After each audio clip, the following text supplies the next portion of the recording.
good afternoon, and good morning, everyone, and welcome back to the Blind Press YouTube channel and coffee stream number 186. I hope everyone is doing well today and is having an amazing day, an amazing morning. Sorry, I'm late. I had to blood wing. I hope everyone's doing, as I said, well. Today is a special day. What do you want for lunch, Mr. Misanthropic? I don't know. What do you want for lunch? But today is a special day because it is Alex's 5th birthday today. So, happy birthday, Mr. Alex. We're going up to the cottage this weekend to celebrate Alex's and Pincalo's birthday. So that's gonna be fun. Alex turns 5 today. So that's what's happening in my little world. Yes, you should tell Monkey, who is live right now. Go tell him he's being ableist.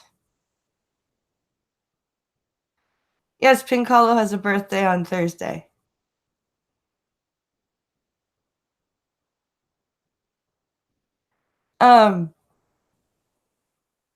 Yes, go tell Monkey he's ableist for streaming at the same time as the blind girl. No, I'm kidding.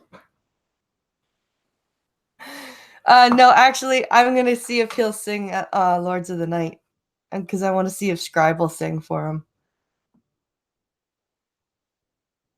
Hi, Martin.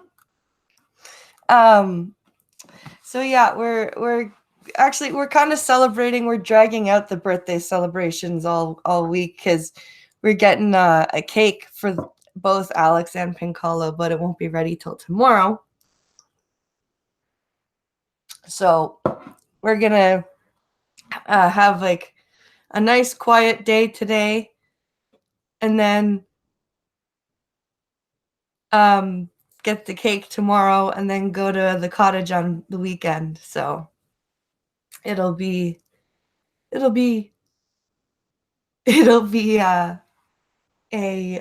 long birthday celebration. Hi, Adamantine. Cripples can't be ableist. That's true. They can internalize their ableism, though. I've actually been told that I have internalized ableism because I admitted when I was a little kid I didn't like using my cane. And someone was like, "That's internalized ableism." Ah! I'm just like, please shut up. Just please shut up. So I have a goodly amount of news for us all today. I have 12 tabs open right now, and they're all news. So we've got lots to cover. We've got war news, again, or still, whatever word you wish to use. And we've also got news that'll make us all go, what? So let's get into it, shall we? Let's see. So the first one we have is, come along, headline, stop hiding on me.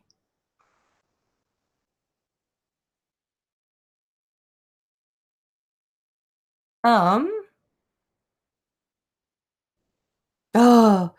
you guys would go insane if you could hear what I hear right now. Link, link, link, link, link, link, link, link, link, link, link. Okay, where the fuck is the headline? Okay, so Donald Trump is preparing to make 2020 the immigration election, and his marketing ploys are working. And his dodgy marketing ploys are working. The US president knows how to identify grievances among white Americans and then sell them a product himself to relieve all their problems or alleviate all their problems. Yeah, only white Americans are concerned with the immigration issues. Black and Hispanic people can't possibly be upset with illegal immigration. It's only white people. Hello there, Milkman Dan. I am already insane. Why must people's standards? Yes, lots of news. Shall we have some news? So let's see here.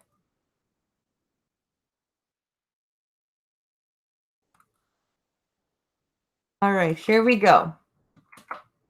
When untangling the latest ramblings of the President of the United States, it's Link. When untangling the latest ramblings of the President of the United States, it's easier to pick out. Link. Donald Trump. His weak spots by what he's not talking about. He used to chat endlessly about the booming economy, but Link. Evidence now shows.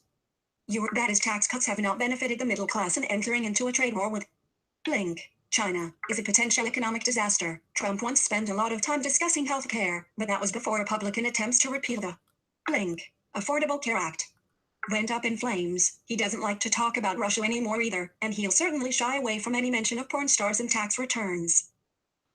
I love how articles are written in the form of blog posts now.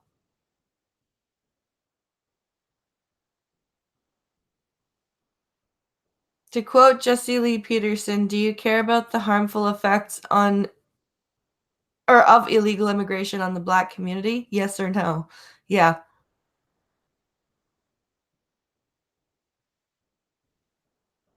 I always find it a surprise whenever people have birthdays close to their fathers or sons, but then I remember my father and I are a week and a half apart.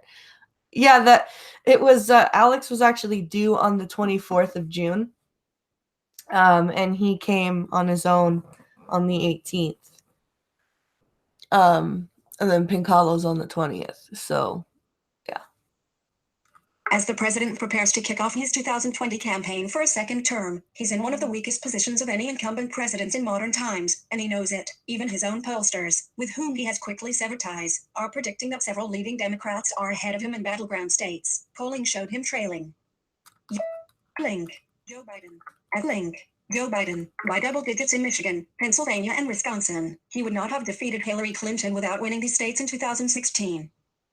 Yes, but when these are pre-debate polls, these are pre-rally polls. These are pre-campaign trail polls. Also, Trump is not. I guarantee you, Trump is not the weakest incumbent president.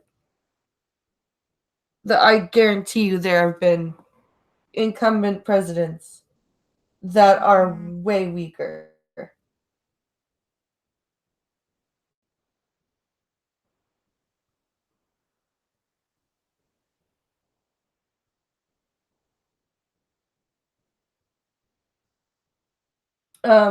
Sorry, I just got a message.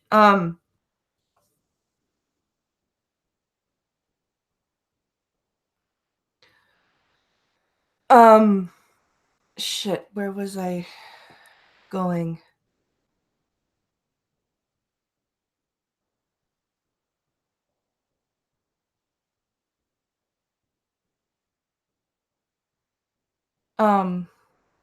I'm completely derailed. Sorry. Let's continue reading this. With the president on the ropes, it is inevitable that his focus will turn to immigration as he prepares to launch his campaign in Florida in front of a. You are currently on a text element in Slink. Record breaking. Crowd. Trump. Your Blink. Tweeted. Links, You are links, currently links confirmed that everywhere. millions of people will soon be deported from the United States. He claimed that ICE, America's controversial immigration police force, will start deporting illegal aliens next week, before once again mentioning the alleged border crisis. You are currently on a text element inside of web content. To exit this web area, press Control, Option, Shift, up arrow. This tactic is straight out of the Trump election playbook. Remember in last year's midterms, where he tweeted hundreds of times about the You are currently on a text link. Migrant caravan. You are supposedly on its way to invade the US. Whatever happened with it, it seemed to disappear just as the polls closed on November 6th, along with the Republican majority in the House of Representatives. You are currently on a text element inside of web content. To exit this web area, heading level 2 to items. 20. God damn it. Heading show all 20. Oh, so that was a short story. Heading supposedly on its way to invade the US. Whatever happened with it, it seemed to disappear just as the poll. Wait. Link. Migrant caravan. The migrant caravan is in the US now, you retard. What do you mean, whatever happened to that migrant caravan that was supposedly on its way to invade the US? What? Okay, since January of this year, there's been something like, I don't know how many thousands of migrants that have just been released from federal custody because there are too many of them.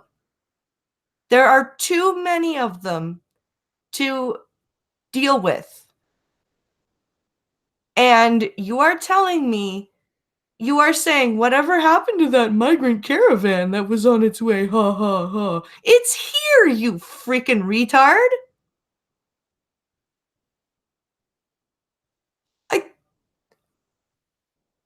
What are you talking about? That was the plan all along, says Mr. Misanthropic. Today I'm going for the number of times I break BP. Ah, yeah. Isn't that your daily goal? It's going to be one of those days. I think so. And you know what? I didn't have a chance to pre-read any of these stories. I just picked, like, I picked a couple. I read the first lines, but I like reacting cold to these because I think you guys enjoy it too. But this one seemed like a pretty innocuous article, and then it comes up with something like that. Oh boy.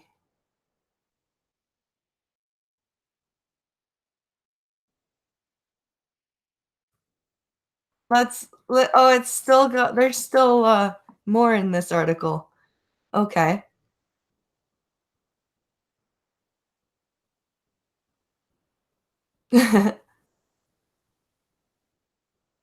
Let's see. Isn't the detention center overflowing with illegal immigrants? That's where the caravan went. Yeah. They wouldn't know, though. They don't let the brown people into the gated communities of LA or NYC. That's true. So let's see how this story continues. Last year, Trump called the midterms the caravan election. If his latest tweets are anything to go by, we should all be preparing for the immigration election in 2020. Link. 697. Immigration is a sweet spot for Trump. His support. Immigration is a sweet spot for Trump. His supporters are overwhelmingly white and many display anti-immigrant views. When images of crying children being ripped from their families at the U.S. border surfaced last year, Trump's approach was link. Opposed by 66% of voters, including 91% of Democrats and 68% of independents. Republicans, however, supported the policy by a margin of over 20 points, 55% to 35%. So, okay, so you're telling me that most of Trump's supporters are white?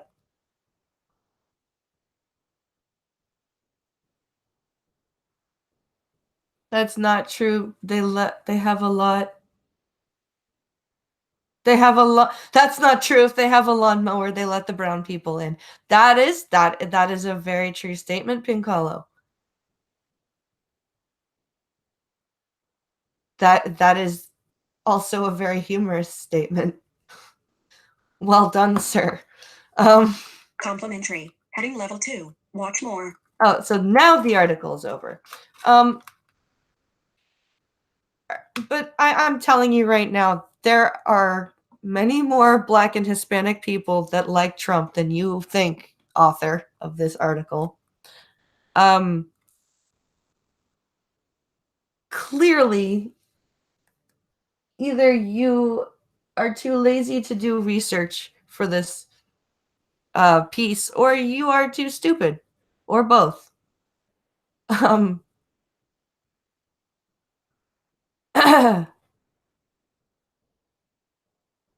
See, everyone thinks that was funny, sweetheart, because it was. What's the next story here? We've got another 11 to go. What have we got here?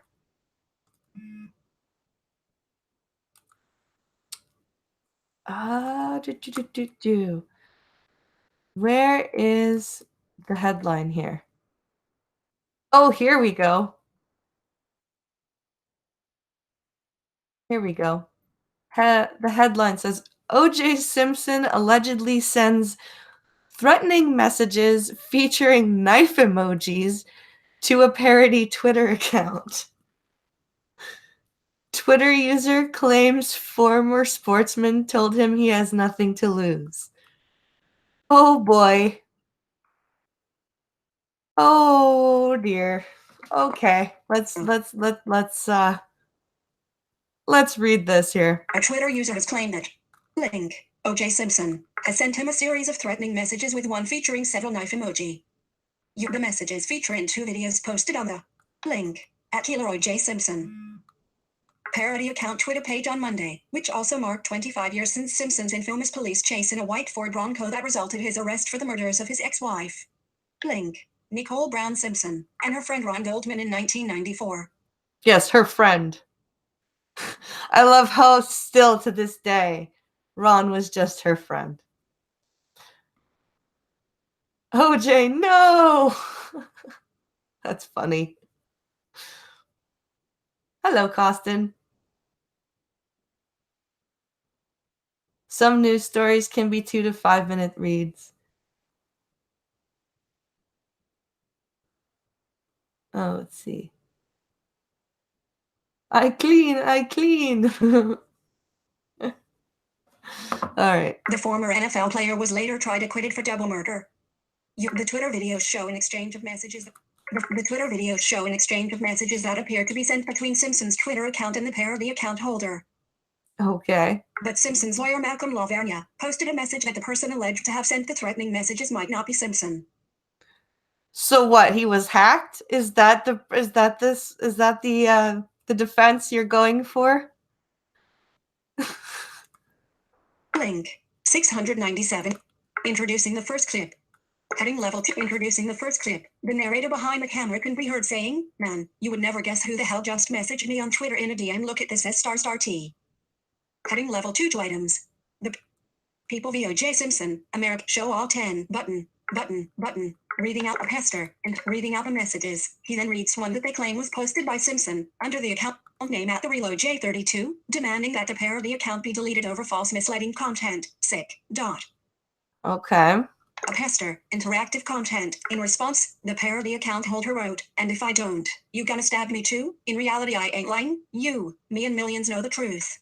You tripping over a parody account. LOL. Welcome to Twitter, bruh. Sick." Wow. I love how my screen reader makes that sound.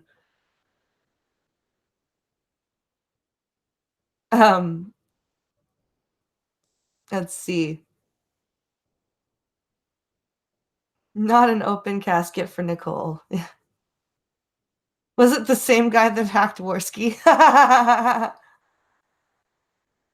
If the glove emoji doesn't fit, you must acquit.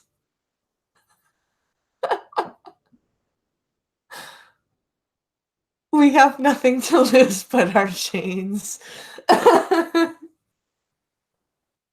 Now here's a hacksaw. Oh, guys, you are killing it today.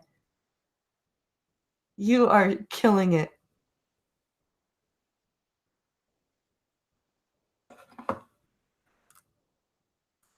Oh. The reply in the video then repeats his demand for the account to be closed and threatens serious consequences. Threatens? Really, voiceover? I'll find your ass one way or another, so don't mess with me. A message from the supposed Simpson reads, I got nothing to lose. Grow up. I got nothing to lose. Grow up. All right then. Post, the narrator explains that he responded to the threat with an emoji of a thumbs up and a dagger, which appears to show the @reloadj32 account replying with a knife emoji. You are currently on a text element inside of web. The narrator explains that he responded to the threat with an emoji of a thumbs up and a dagger, which appears to show the @reloadj32 account replying with a knife emoji. Oh boy. In the second video posted several hours later to Twitter, the same narrator says that the operator of the account initiated another exchange, writing, "Think I'm playing Mother Starker." Mother Starker and motherfucker. Think I'm playing, motherfucker? Seen that video you posted about me? You think I'm playing? Tired of all your bull's tea. I will find your ass and cut you. Don't believe me? Just watch and see. B****ch. Sick. Goading the supposed former sportsman with another message. The video shows the @reloadj32 account replying with a string of 15 knife images and the words "you next." Wow. The identity of @reloadj32 remains unverified. That's pretty. I don't think that's OJ. I really like OJ's not. I mean I don't think OJ's that stupid. I mean he could be that stupid.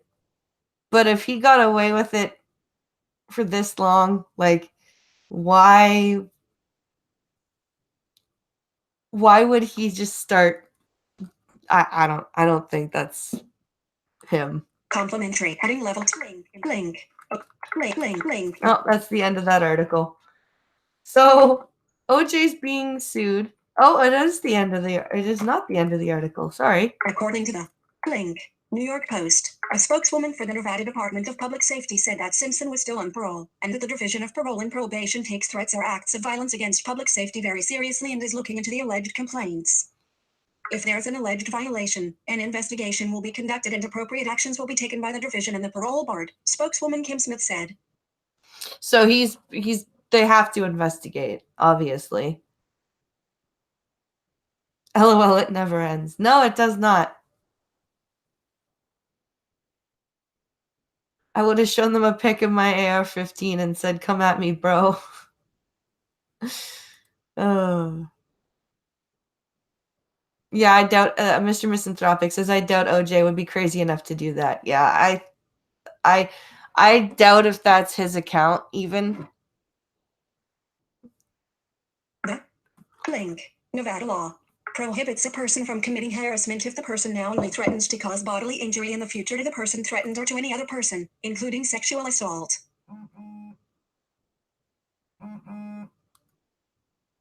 A first offense of such harassment is charged as a misdemeanor, while a second or following offense is punishable as a gross misdemeanor.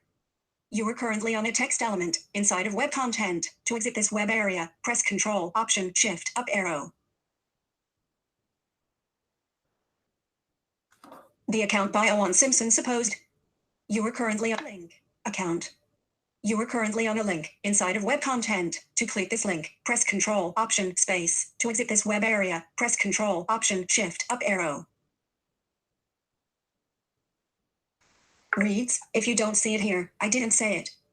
You are currently on a text element inside of web content. To exit this web area, press on Monday. The former sportsman's lawyer, Malcolm Lavergne, posted a message that the person alleged to have sent the threatening messages might not be Simpson. You are complimentary. Heading left link image. Lucy link end of compliment. Lavergne tweeted, "Can you say 700,000 plus Twitter followers for Mr. Simpson at the Reload J32? Less than 3 days. Unverified account. Only 3 tweets so far. M. Your post. The alleged threats come days after Simpson. Link. Launched a Twitter account with a series of video posts in which he claims he has some getting even to do. You are current now. There's a lot of fake OJ accounts out there, so this one, at the real OJ32, is the only official one. It should be a lot of fun, and I got a little getting even to do," he said in one of the clips. He did not elaborate on who exactly he wanted to get even with. You are currently on a text element inside of web content. To exit this web area, press Control, Option, Shift, up arrow.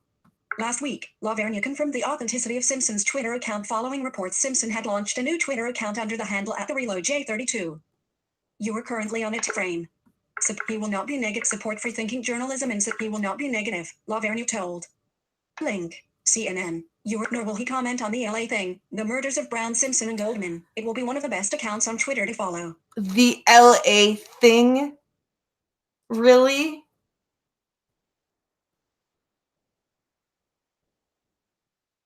Wow.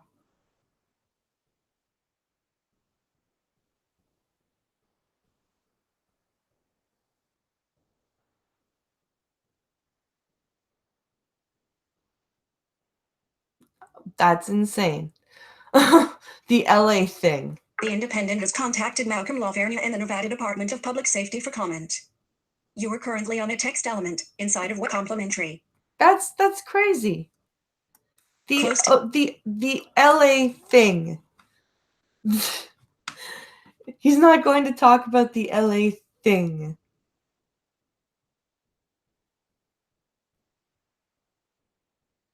Wow.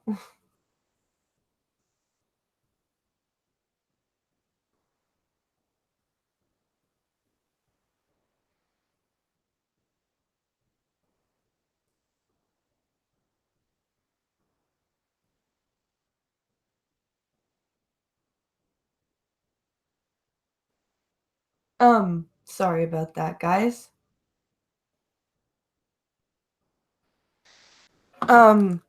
So this is another funny story.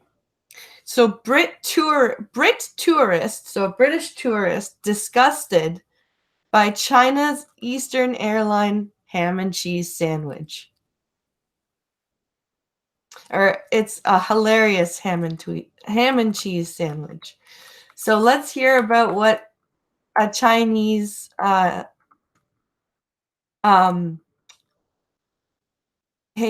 Chinese airlines called a ham and cheese sandwich. All right, come on. Let's get over these. Here we go. Okay, let's have some laughs. A British tourist was appalled to be served this ham and cheese. Link. Sandwich. On board an 11-hour. Link. Flight. You are currently. Nathan Walton. What's the ham and cheese sandwich? Tell us. Nathan Walton, 26. Today described lasagna as hilarious after. Link. China Eastern Airlines. Passed it off as an evening meal. Advertising. So he asked for an evening meal and got a sandwich?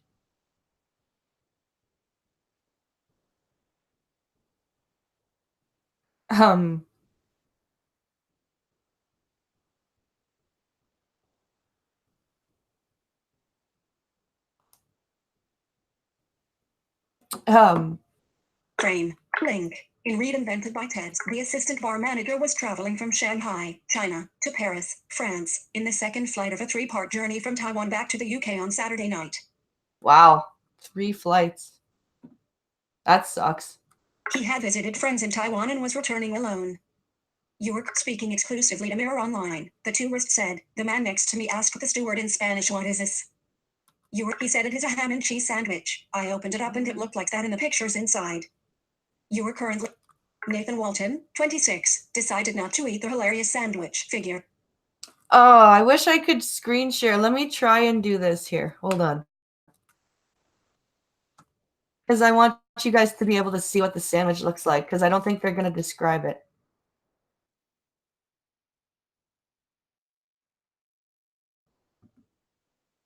Let me see if I can. Oops.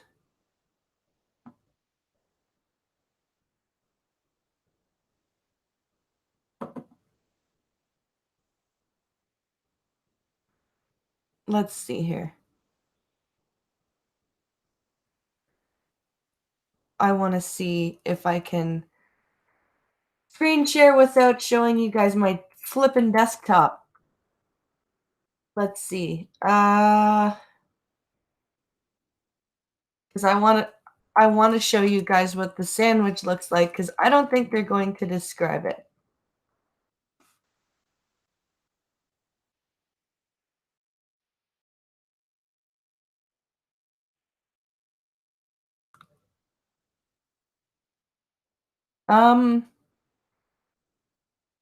Yeah, I really want to show you guys.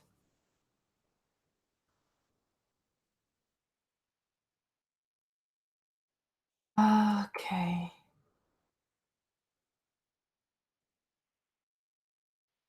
Okay, let's do this. Come on.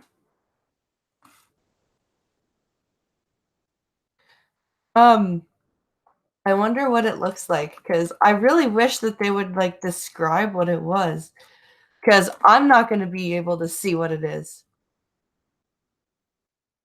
which kind of sucks. Um, hey, Adrian. Adrian's here.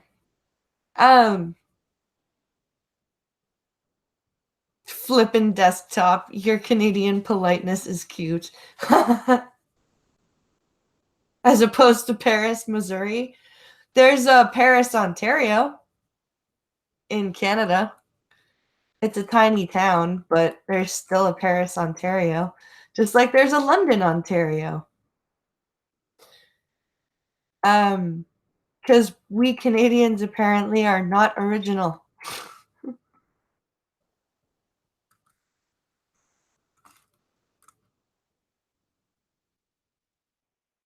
Okay, I have presented now. Of course there is. How is Canada even a country? Hey, Canada's a great country. Now, without screen sharing, what can you guys see anything here?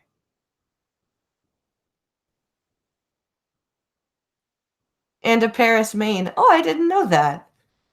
I didn't know there was a Paris, Maine.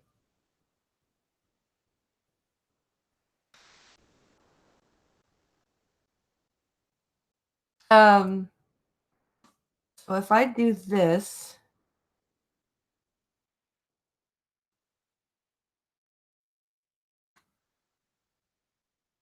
if I do that, and then do this, can you guys see my Safari browser? Let me know.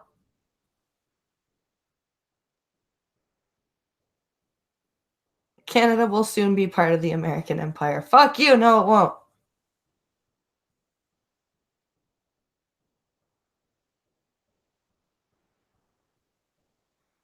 Oh, you can? Yes! Yes! You can see my fucking... Okay, so let's see if I can find a picture of this sandwich here.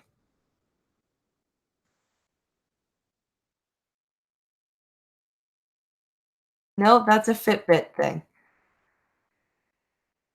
Let me find...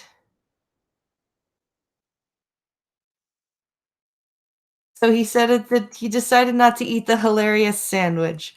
So I think that's the picture. I think, and I think that's the... Oh, there we go. Here's the rest of it. I was quite excited to hear it was a ham and cheese sandwich, but I opened it and thought it was a joke, to be honest. You are currently on a text element. The restaurant boss, from Sunderland, Tyne-and-Wear, said the man next to him refused to eat the sandwich. But Nathan, who spent around 500 British pounds on the return flights in total, decided against complaining to staff on the China Eastern Airlines plane. He opted for booze instead of any food in the end. Typical British fashion. I'll just drink.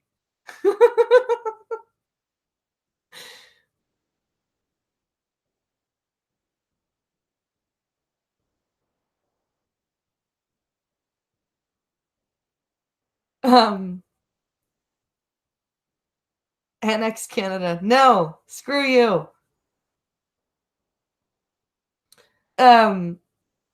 Let's see.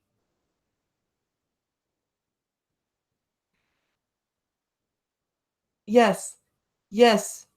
Bow before the God Emperor. You shall be a part of the American Empire. The guy next to No. me didn't eat it. He put it in his bag. I didn't want to cause a fuss, so didn't say anything, Nathan added. Why would you put something in your bag? Why wouldn't you just either throw it out or ask to have it returned? Why would you hoard food like that? That's weird. China Eastern Airlines served this sandwich to its guests on the flight. Figure. So, it's not gonna describe what the sandwich looks like, but I hope you guys can see it. Um,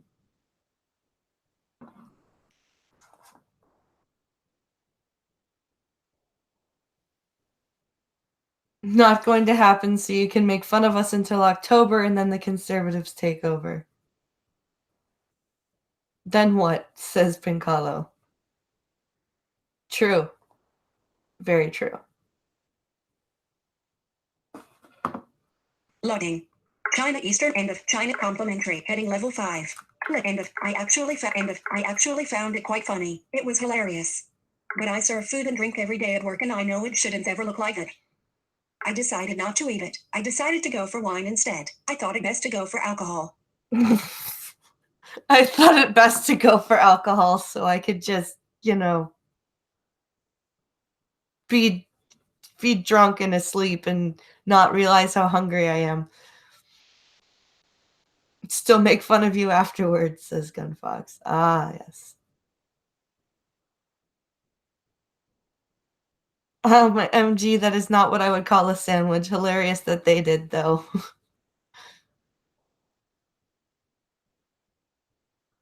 Let's see. Annex America's hat apart from French Canadians and the West Coast Canadians.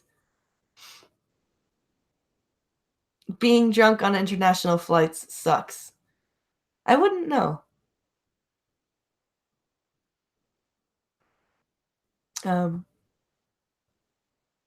Let's see. I mean, because other than California and Mexico, Canada is just another place to make fun of. I see. All right, so Nathan hasn't complained to China Eastern Airlines formally since he returned to the UK and has seen the funny side instead. The assistant bar manager, second from right, met with pals in Taiwan. Figure. So that's the guy. The guy second from the right is who this article is talking about. Loading. End of this. Mirror on the line has advertisement. Third party Mirror on the line has contacted China Eastern Airlines for comment. Third party. It was a pretty busy flight, so I guess people were left very hungry. Nathan added. It was a long journey too. You were currently.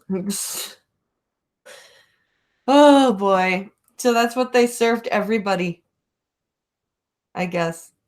That's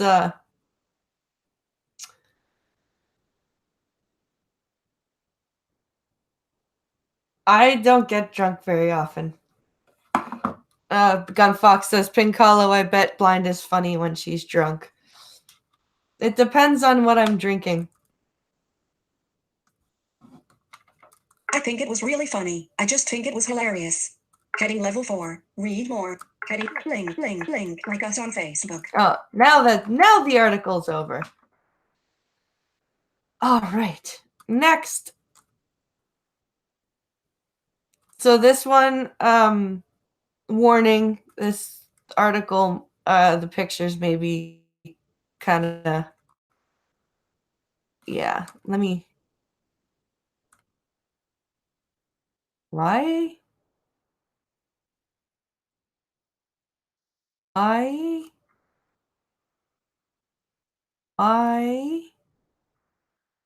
fuck did this happen?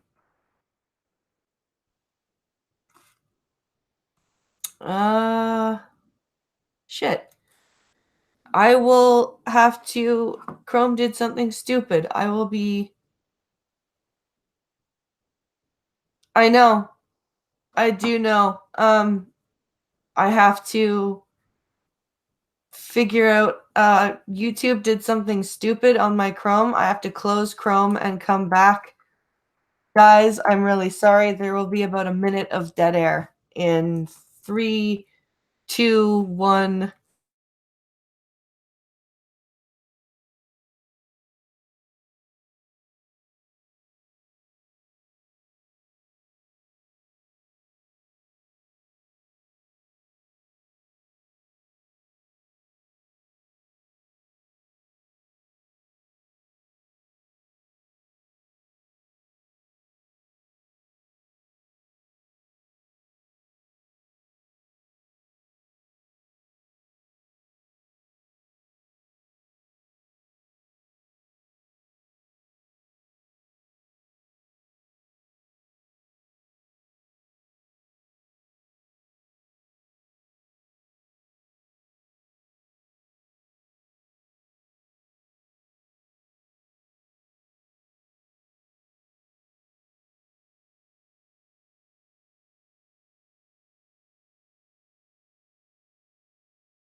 Come on. Come on.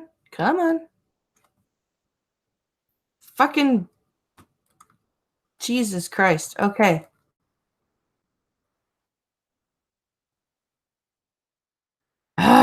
Stop saying busy and let me turn off my camera. Thank you. Fuck me. Okay. Fuck. I'm gonna take this time to grab another beer. Why does it look like nighttime? Because I'm in the dark, because I'm blind and don't need my lights on. And I don't usually keep my camera on, so I don't have my lights on. That was friggin' aggravating. So what I did was I went and screen shared for the last article, and when I switched back to Chrome, the Hangout window had somehow minimized, and I had been thrown back to the live events page. And when I closed that, it closed all the windows in Chrome.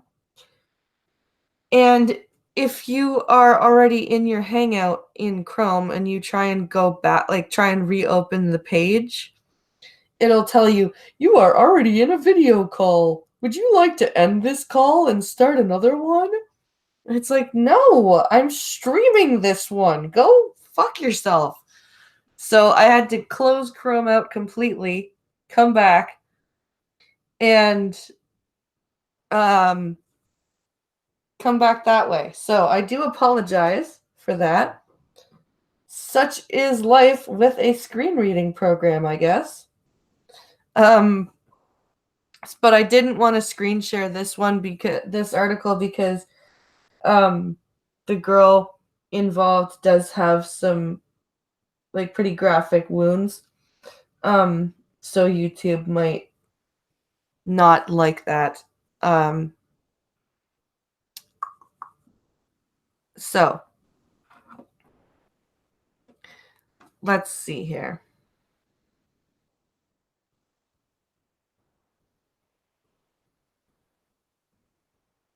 Yeah, she's done face cam before. Oh, yes, I have done face cam before.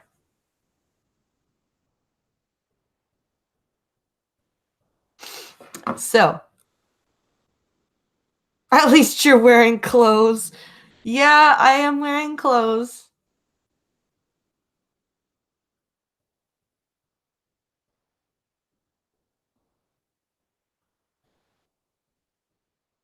Let's see here.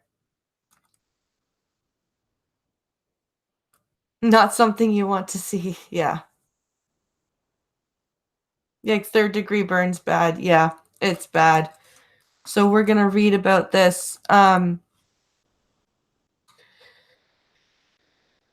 So this says this is about a little girl who has a rare disease. So let's see. Where's the first heading?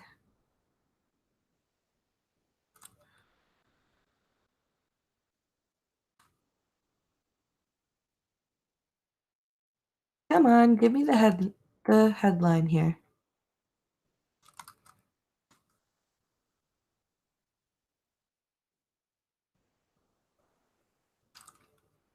Tags. So it put me all the way at the bottom of the damn story.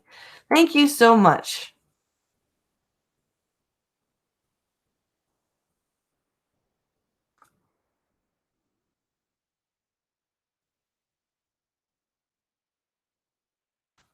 I hate navigating pages sometimes. I really do. Okay. Let's see here. Wow. It really put me at the bottom of the page here.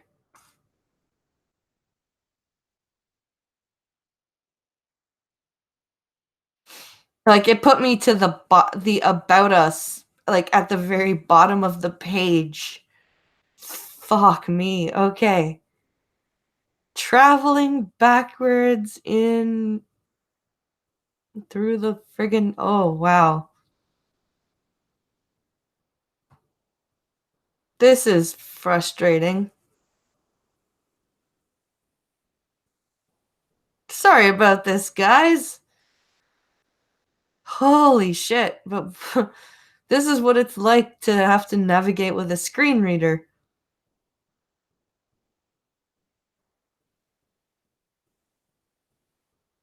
All right. Here we go. So this is a story. So this girl, 9, suffers third-degree burns when she grazes her skin due to a rare condition. So her name is Phoebe Crowson from Peterborough. I wonder if it's Peterborough in England or Peterborough in... All right, here we go. A 9-year-old girl has been left with third-degree burns every time she bumps her skin due to a rare condition. Schoolgirl Phoebe Crowson, 9, was diagnosed recessive epidermolysis dystrophica bullosa at birth, a rare Wow, that's a mouthful. inherited skin disorder that means Phoebe's skin is so fragile. A bump or graze rips 3 layers of skin immediately off, which causes third-degree burns. Ow! Phoebe, from Peterborough, Cams, has never been able to experience playtime with her friends as she spends breaks at school in the medical room getting her wounds rebandaged. Oh, poor kid.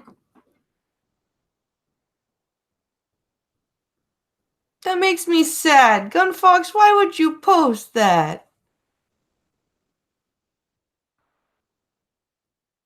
I don't want to read the whole thing about it. Oh. Oh. Mom, Zoe, 41, has spent 4 years fundraising for medical research and hope that one day her daughter's pain will stop. Phoebe Crowson's skin is a result of recessive epidermolysis dystrophica bullosa. Image. Look. Phoebe Crowson's skin is end of complimentary heading level link. End of. I have to give charity founder. Zoe said, it is every parent's nightmare having a child with EB as she is constantly in pain. Even the trauma of eating is too much for her sometimes. Oh. This is sad. I have to give her soft foods like mashed potatoes, but it is like watching your kid eat glass. She has trouble swallowing and her entire digestive tract blisters, which includes her bowels. Any dental work in the future won't be possible for Phoebe as even brushing her teeth causes blisters. You are currently on a text element. Her condition has completely robbed her of her childhood as she has never been able to participate in playtime nor attend parties as it is too much of a risk. You are currently... It makes me very sad. Poor kid. That's awful. Well, I thought rug burn was bad, says Milkman Dan. Yeah, I know, right?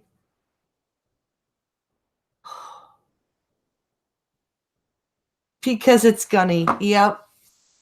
The skin disorder means Phoebe's skin is so fragile a bump or graze rips 3 layers of skin immediately. Image. Taters News at Lobby. The skin image. End of complimentary heading level bling. End of when clothed every day is a risk assessment as a bump instantly means 3 layers of skin removed, which is the equivalent of third-degree burns.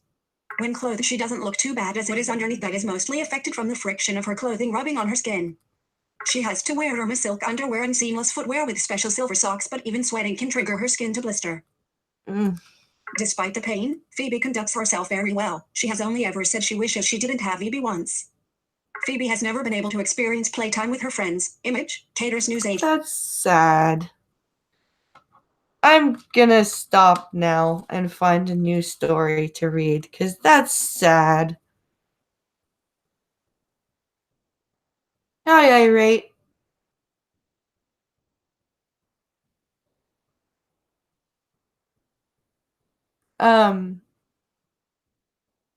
Let's see here. Let's find a different story here. Pentagon releases new photos as proof that Iran was behind tanker attacks. And this is where the title comes in.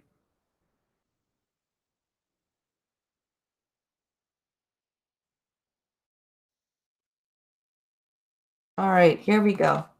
The Pentagon, link, has released, link, new color photos, as proof that Not nuclear photos, new color photos. Link. Iran was behind last week's link attack on 2 oil tankers in the Gulf of Oman.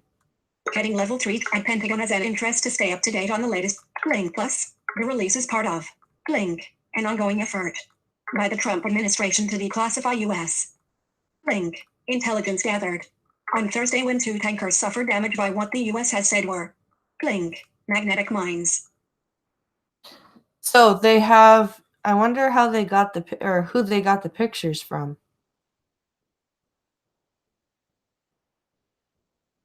It's nuclear, not nuclear, It's nuclear, not nuclear. Yes. However, it said new color photos.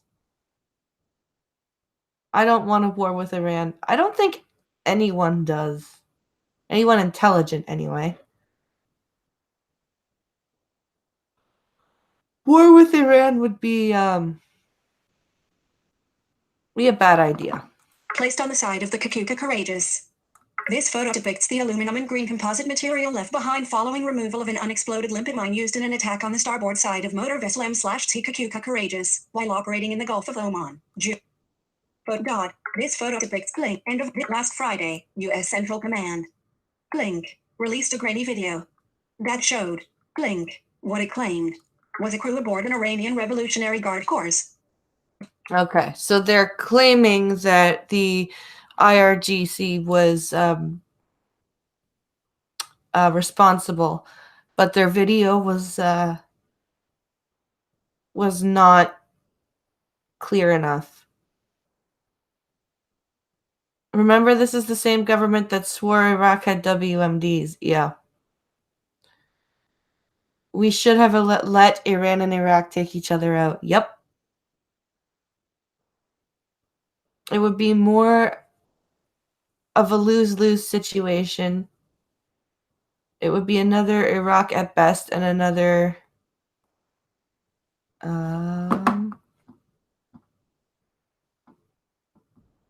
would be another Iraq at best.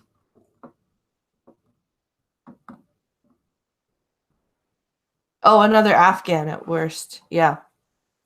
Yeah. Link. Boat removing an unexploded mine that was left on the ship's hull. Link. Wallet. Link. More. HTTP. Wallet. Link. Video convinced the British government that Iran was responsible. Germany's foreign minister. Link. Said that the video you were current was not enough to prove the case against Iran. This photo is a view of hull penetration / blast damage sustained from a limpet mine attack on the starboard side of motor vessel M/T. So they have pictures now. This photo is a replay, and the German foreign minister has seen a great deal more than just that video, Secretary of State Mike Pompeo said on CBS's Face the Nation Sunday. He will continue to see more. The new color, York link, images released by U.S. Central Command show an Iranian Revolutionary Guard Corps Gashti-class patrol boat alongside the Kakuka Courageous during and after the removal of the unexploded link mine that had been left on the ship's hull. But why were they removing a mine that had been left on the ship's hull if they didn't do it?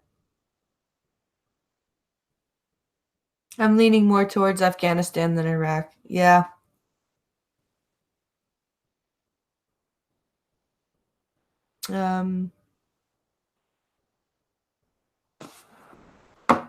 The photos were taken by an MH-60R helicopter that had arrived at the Kakuka Courageous location along with the destroyer USS Bainbridge, said a defense official.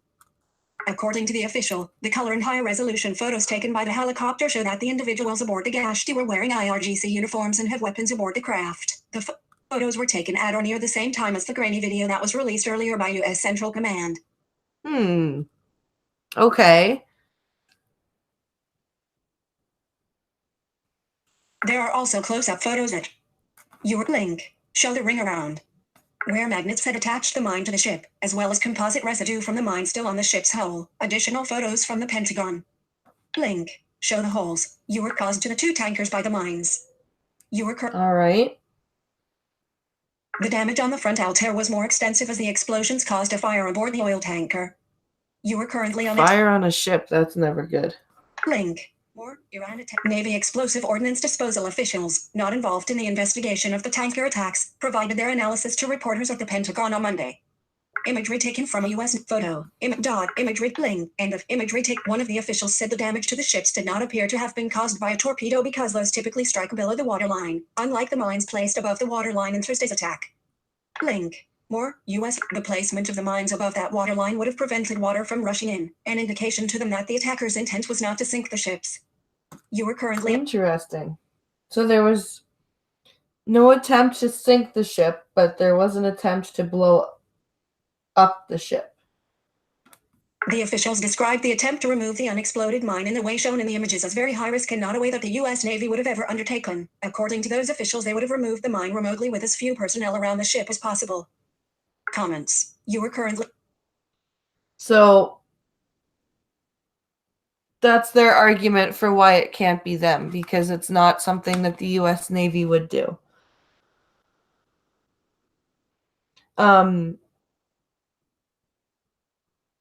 I don't know what will become of this, but I sincerely hope that there will be no war with Iran. I really do. I don't think it's something that we need to do. I don't think it's something that needs to happen. I'm totally against war in Iran.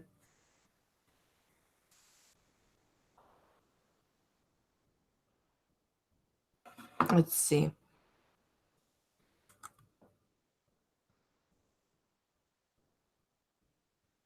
Let's go here. Let's see what's next.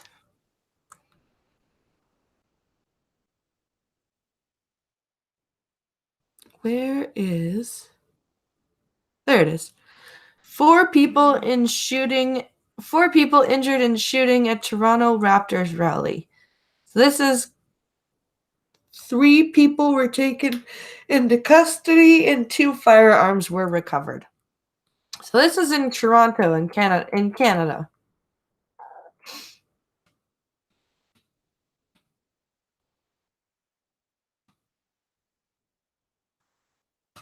Here we go. Toronto Police Constable David Hopkinson told NBC News that the shooting occurred in the City Hall square shortly after 3:30 p.m. local time in the vicinity of Bay and Albert Streets, which intersect east of Nathan Phillips Square, just after the team arrived for a celebration rally following a parade. Police said the injuries of the victims were not life-threatening. That's good. But still, what's the point?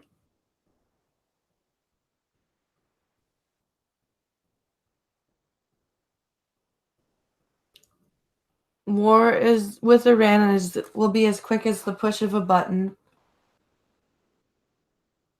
Won't be anything like Kuwait or Iraq. It's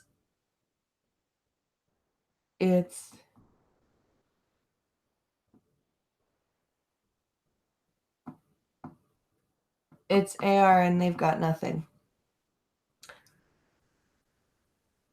They didn't want them to sink. They wanted them on the news. Yep. I'm rooting for the Raptors. Go Raptors. Let's see. Heading level 4. Recommend. Police said the injuries of the victims were not life-threatening. Heading level 2. Heading 3 people were taken into custody and 2 firearms were recovered. The celebration was allowed to continue and finished about 25 minutes later. We don't believe there's any threat to public safety, Hopkinson said. You don't believe there's any threat to public safety, yet 4 people were injured and 3 people were arrested. I would say that's a pretty big danger to public safety. But, oh well. I guess that's why I'm not a cop. Well, besides the obvious reason. Moving on. Investigators are requesting that anyone who may have video footage of the incident send in copies to the police. At least 1 million fans are believed to have packed downtown Toronto for the rally to celebrate the Raptors' first NBA championship. Toronto Raptors forward Kawhi Leonard, left to right, celebrates with Drake, Leonard's girlfriend Kishel Shitley and his mother Kim Robertson during the NBA basketball championship team's victory parade in Toronto on June 17, 2019. Frank Image, Toronto, end of Toronto link, tweeted. Toronto, more than 1 million of us flooded the streets today to celebrate our Raptors, City Councilman Joe Cressy.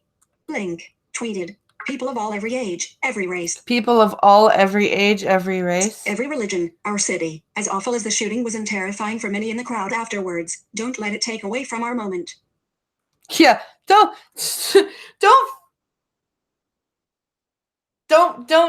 focus on don't focus on the fact that we have more gun problems in Toronto despite the gun buyback.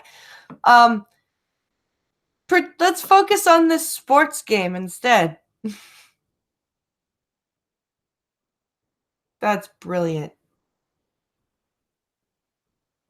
I wonder if those guns belong to the ATF.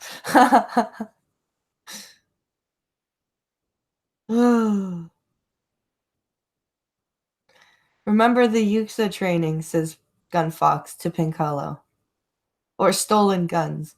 Yeah, they're either stolen guns or, maybe from the ATF. The massive victory ceremony was briefly interrupted by the shooting. Canadian Prime Minister Justin Trudeau, Toronto's mayor, and the Raptors remained on stage during the time.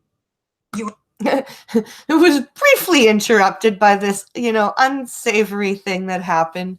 And then we just moved on like everything was fine. Because it didn't fit our narrative at the time. Wow.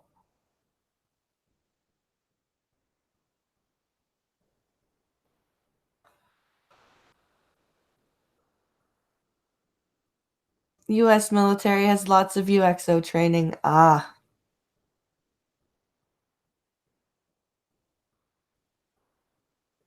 Hello, Goat Man. Some in the crowd were seen running from the area.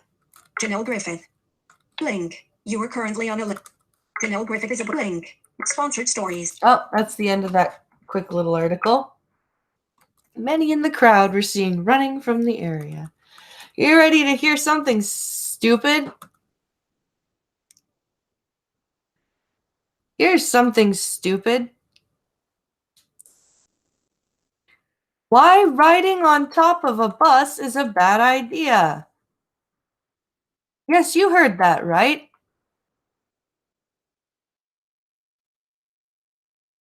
You heard that right. This is from the Daily Mail.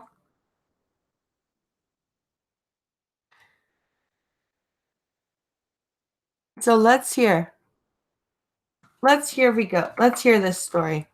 A group of students were sent crashing into the middle of the road after a bus suddenly braked while they were traveling on the roof in southern India. Of course. They were celebrating Bus Day in Chennai City, Tamil Nadu State, an annual event which sees students from across the city wreak havoc, according to your link, India Today, period. A bunch of around 30 students climbed up onto the roof of the bus and can be seen waving their arms and cheering in the short clip. You are currently up. So there's 30 students on top of a bus and they're surprised that they all fell off when the bus hit its brakes?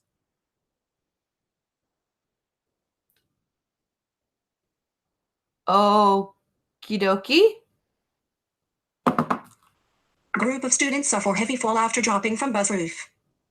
You are currently on a button. Play video button. Let's see if I can screen share again.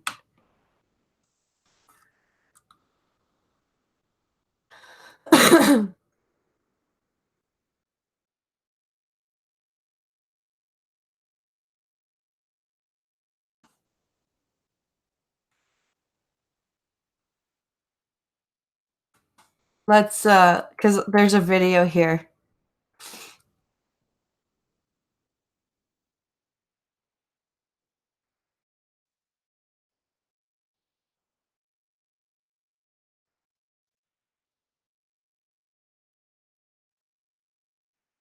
There's a video that you guys have to see.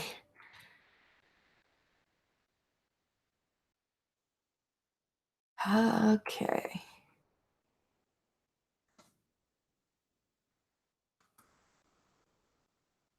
All right.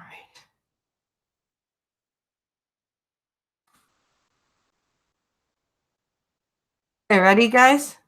Here we Your go. current press Are you gonna play? EPOS. There it goes. Oh, do we have an ad?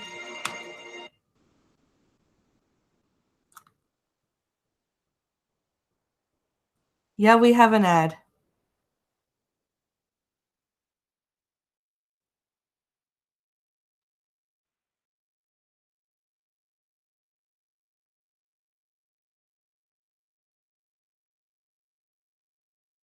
Yeah, it's an ad, of course.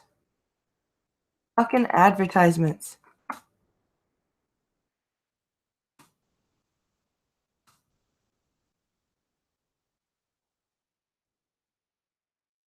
No, that's gonna get me. God damn it. Never mind. Never mind.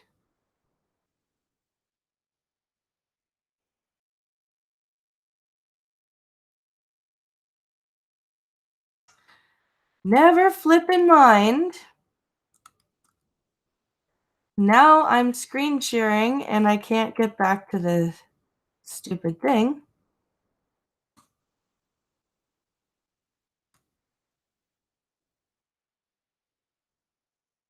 Let's see here. I think I see how it works. So every time it does that, I see. Okay, so every time I screen share, it's going to pop me out of that window. Oh, you did see the people fall off the bus. Okay.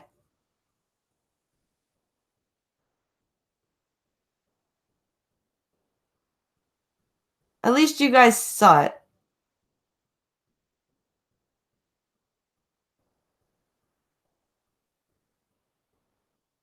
It is a Navy ad.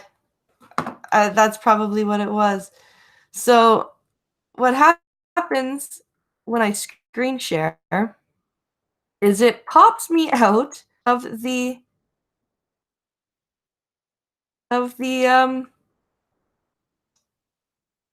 that's interesting.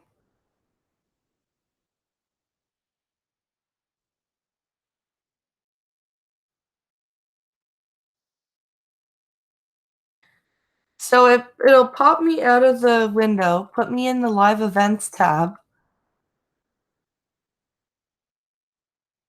and I had to go to the resume hangouts tab.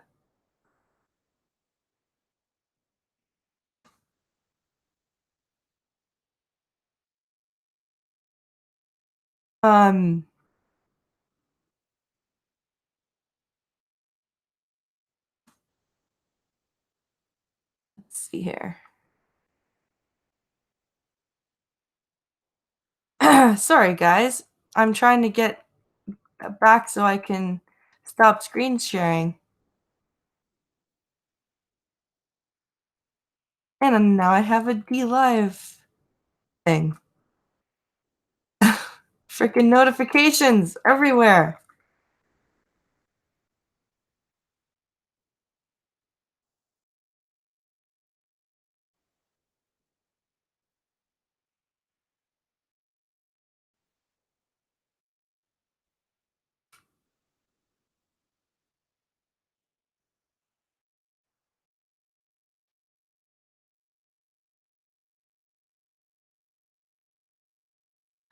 Oh, this is aggravating. Oh,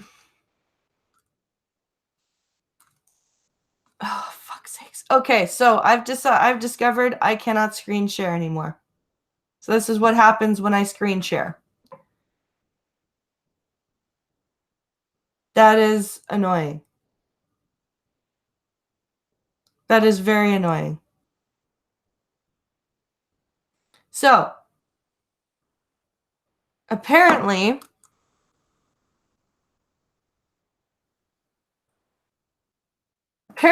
I cannot screen share without this happening.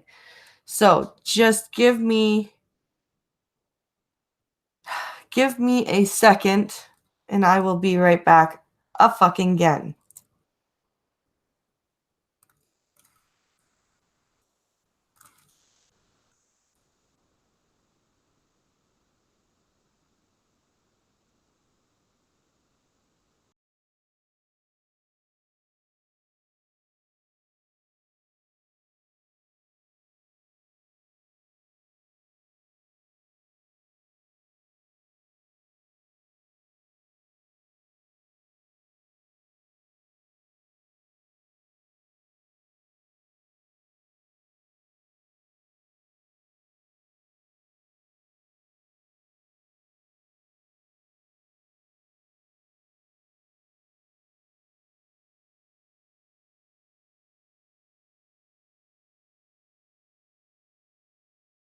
Isn't that awesome?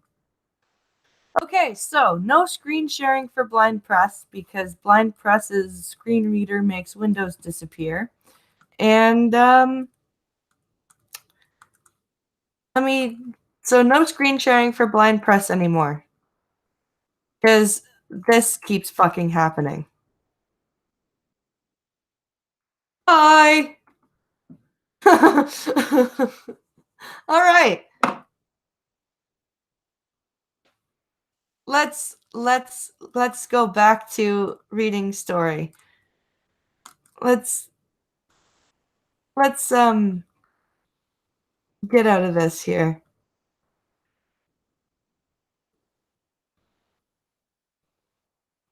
So it says passengers were precariously. Let's read the article here.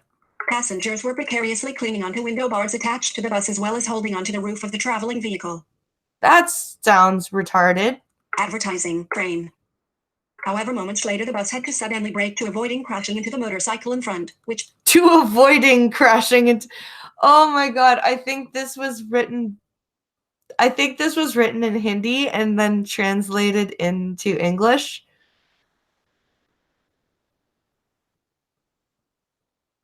In India, the pavement is your airbag. I'll make sure to get really good news stories that she will want to screen share. You bastard!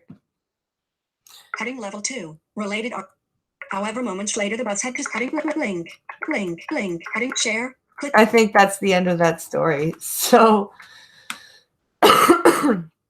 so note to self: don't ride on the roof of traveling vehicles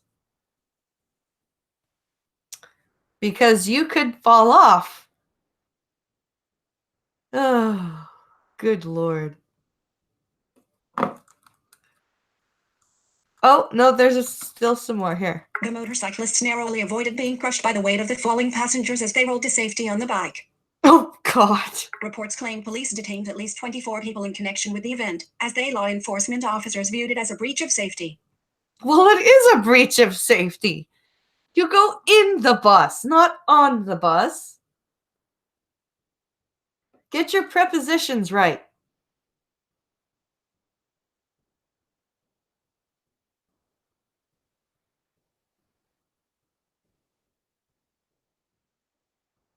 My sister went away to India 2 years ago to become a Buddhist nun and came back pregnant. Not even kidding. Her husband is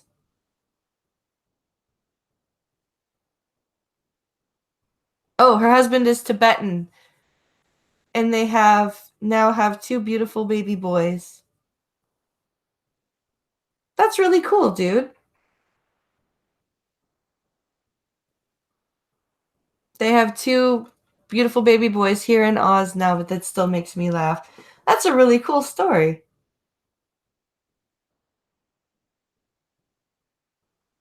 And if you do ride the roof, make sure it's filmed so that we can laugh at your death, says Jolly Rogers Bilgewater. Yes.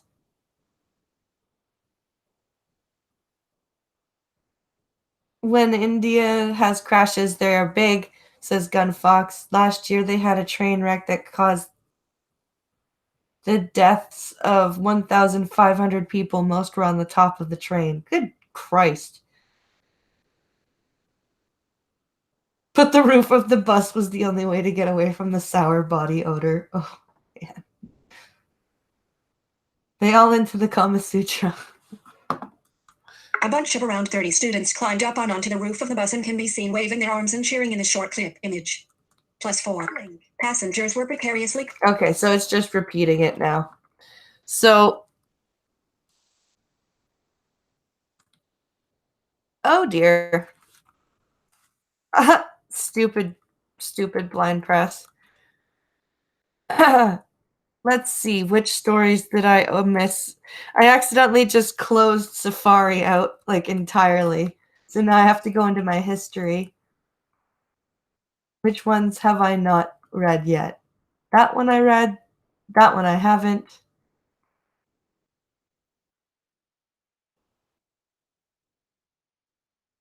Okay. War in Iran would become Trump's war. Let's read that one.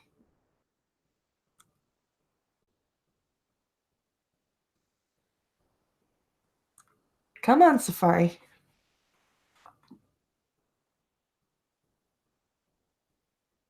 Hello, RVA.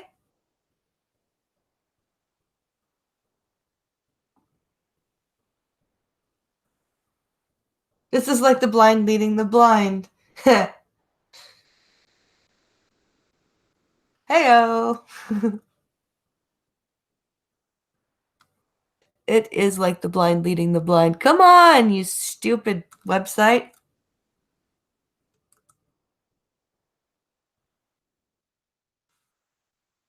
Okay.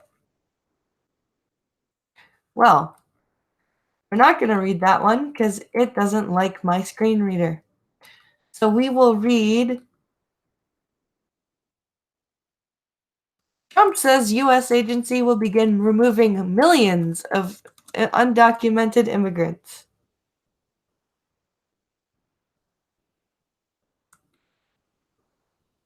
That'll be a good one. So Trump says USA agency will begin removing millions of illegal immigrants. Oops.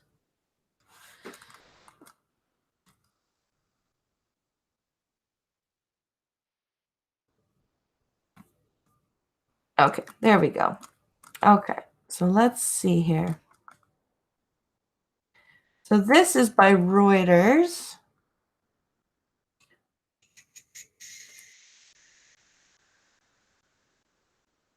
So this is from June 17th. Okay, Washington, June 17th. Washington, June 17th. Reuters. President Donald Trump said on Monday that U.S. authorities would begin next week removing millions of immigrants who are in the United States illegally. And how do you plan on doing that, sir? Next week, ICE will begin the process of removing the millions of illegal aliens who have illicitly found their way into the United States, Trump tweeted, referring to the Immigration and Customs Enforcement Agency. They will be removed as fast as they come in, he said. He did not offer specifics. There are an estimated 12 million immigrants who are in the United States illegally, mainly from Mexico and Central America. Under a deal reached earlier this month, Mexico has agreed to take Central American immigrants seeking asylum in the United States until their cases are heard in U.S. courts.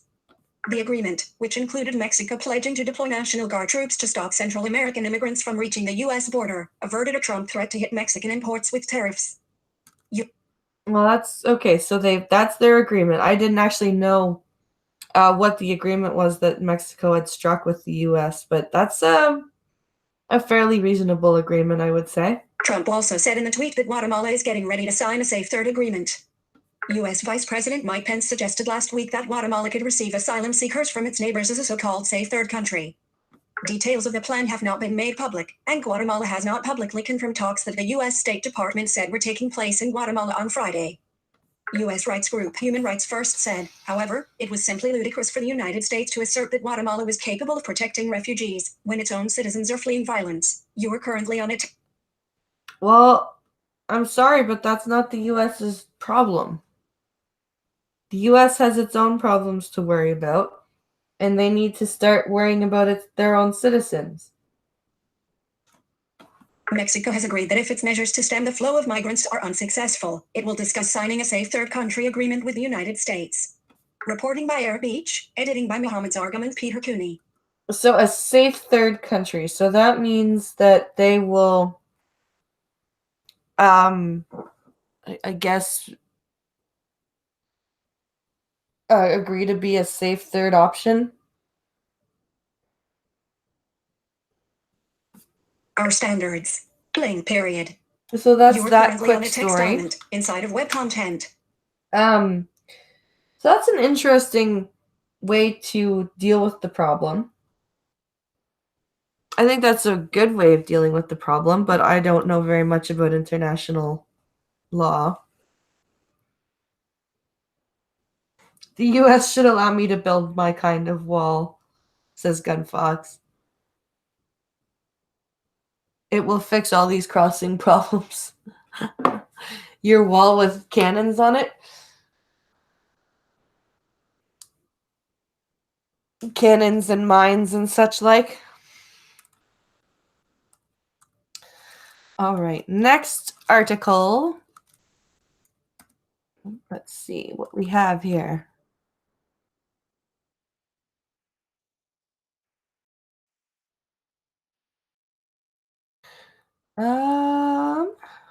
Nuclear changes, more troops heighten U.S.-Iran tensions.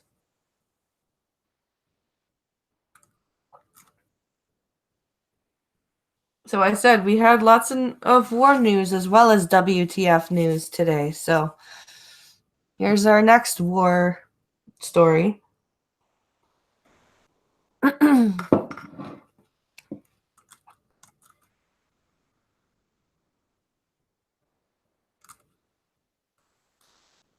All right, here we go. Washington, AP. The U.S. and Iran edged toward a flashpoint Monday as Tehran announced it was breaking compliance with the accord that keeps it from making nuclear weapons in the Trump administration, followed by ordering 1,000 more troops to the Middle East. So 1,000 more troops. The Pentagon said the deployment includes security forces and troops for additional surveillance and intelligence gathering in the region. While the number is small, it represents an escalation of U.S. military might aimed at deterring Iran, and calming allies worried that transit through key shipping lanes could be in jeopardy. Yeah, it is. It's a small number, but it is a statement nonetheless.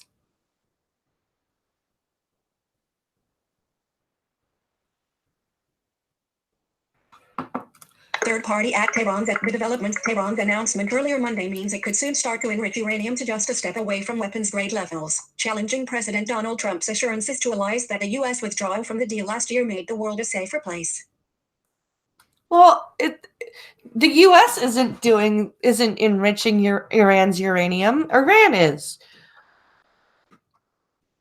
What if U.S. had not withdrawn from the deal in the first place? Iran would probably still be doing this. So it's not the U.S.'s fault that Iran is doing what it's doing. Iran's always been quietly playing around with nukes. Everyone knows that, regardless of whether they were a part of a deal or not. The developments are bound to inflame tensions in the Middle East and pose a test of resolve and credibility for both adversaries.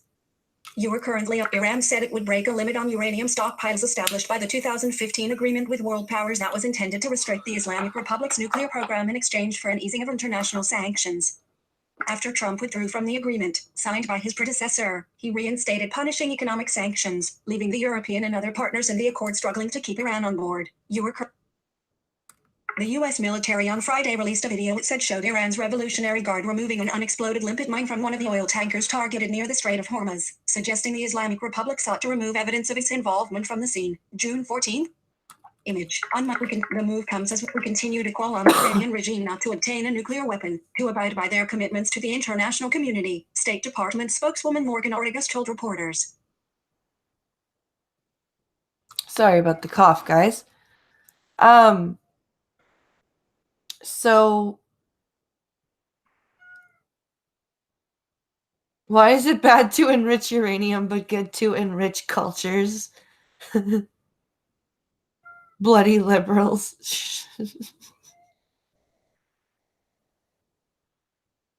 Safe third country would mean that you pass through Mexico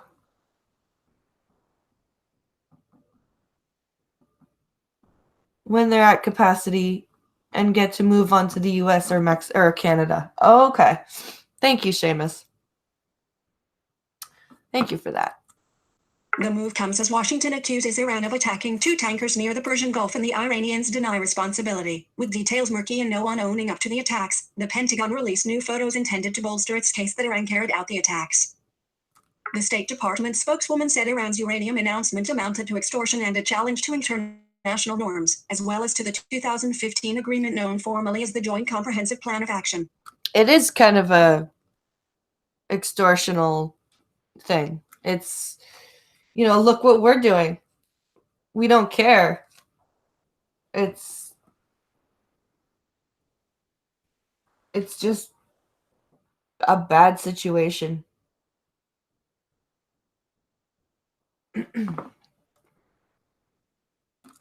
It's unfortunate that they have made this announcement today, Ortega said. It doesn't surprise anybody, and this is why the president has often said that the JCPOA needs to be replaced with a better deal. Trump appeared to say the deal should not be violated in a tweet. Iran to defy uranium stockpile limits. You are currently on in announcing the new deployment. Acting Defense Secretary Patrick Shanahan said the forces are for defensive purposes to address air, naval, and ground-based threats in the Middle East. The United States does not seek conflict with Iran, Shanahan said. The action today is being taken to ensure the safety and welfare of our military personnel working throughout the region and to protect our national interests. He added that the U.S. will continue to adjust troop levels as needed. On the unraveling of the multinational nuclear deal, some of its supporters blamed the Trump administration for Iran's provocative announcements, saying they were predictable given the renewed U.S. pressure. So basically, it's the U.S.'s fault for holding Iran's feet to the fire instead of letting them do what they want quietly. Really? That's what you're going with? So because everybody else was willing to look the other way while Iran was doing what it was doing anyway, and Trump said, no, this deal is bullshit. We need a new deal. Iran is doing exactly what it's doing. It's just doing it in quiet, shady ways. And since he won't let that deal happen, Iran's like, okay, we're just going to do what we've been doing all along, but we're going to do it out in the open now. And it's all your fault, Trump. Really? Is that what we're going with? That seems a little weak to me. There will never be peace in the Middle East. It never has. Yeah, that's unfortunate, but it's true. While Iran's frustration with Trump's reckless and irresponsible pressure campaign is understandable, we strongly urge Iran to remain in compliance with the nuclear deal, the Arms Control Association said in a statement. It remains in Iran's interest to abide by the limits of the agreement and to fully cooperate with the International Atomic Energy Agency's more intrusive monitoring and verification. Iran has shown no willingness to negotiate another deal and vowed not enter into talks with the United States while the administration maintains its maximum pressure campaign of sanctions. But you guys were doing what you're doing anyway. You just got called out on it. The last thing Iran needs is nukes. Yeah. Yeah, exactly. Administration officials found themselves Monday grappling with whether to press the remaining parties to the deal, including Britain, France, and Germany, to demand that Iran stay in compliance. They must also consider if such a stance would essentially concede that the restrictions imposed during the Obama administration, while short of ideal, are better than none. Under the deal, Iran can keep a stockpile of no more than 660 pounds, 300 kilograms, of low-enriched uranium. Behrouz Kamalvandi, spokesman for Iran's atomic agency, said it would pass that limit June 27th. A senior U.S. official said the administration is most concerned about any violation of the deal that would reduce the breakout time that Iran would need to produce a nuclear weapon. The deal aimed to keep the breakout time at 1 year. The official said certain violations, while they should be not accepted, would not necessarily reduce the time, but other violations, such as enriching uranium to 20%, should be addressed immediately if they occur, the official said. The official was not authorized to discuss the matter publicly and spoke on condition of anonymity. So that's a very wishy-washy answer.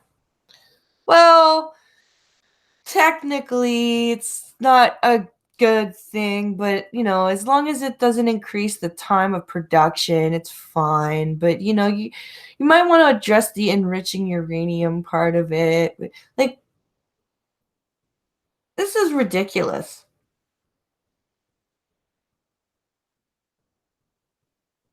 Everything is Trump's fault. It's like the thanks Obama meme, but serious and not as funny. Yeah.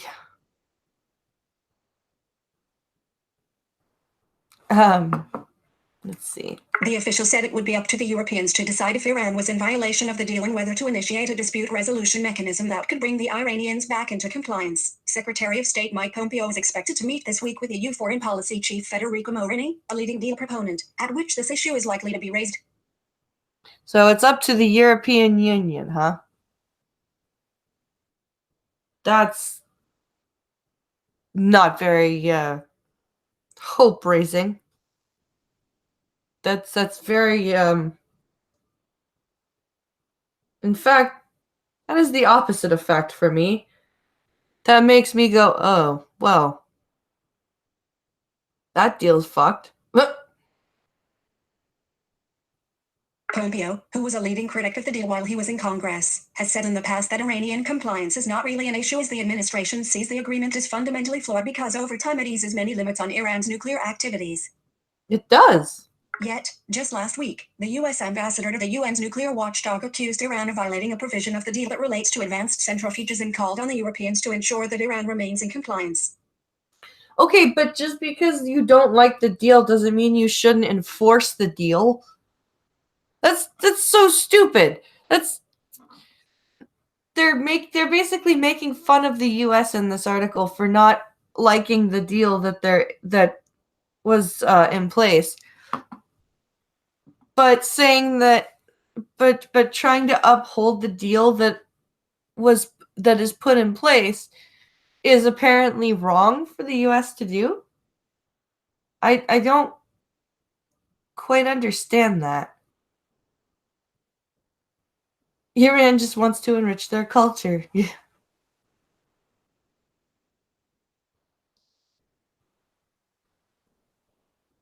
This is what happens when Arab countries take over the United Nations. They won't do anything, so they have to pawn it off to the EU. Complimentary. Third party app trending on a pink link. Oh, that's the end of that story. Next.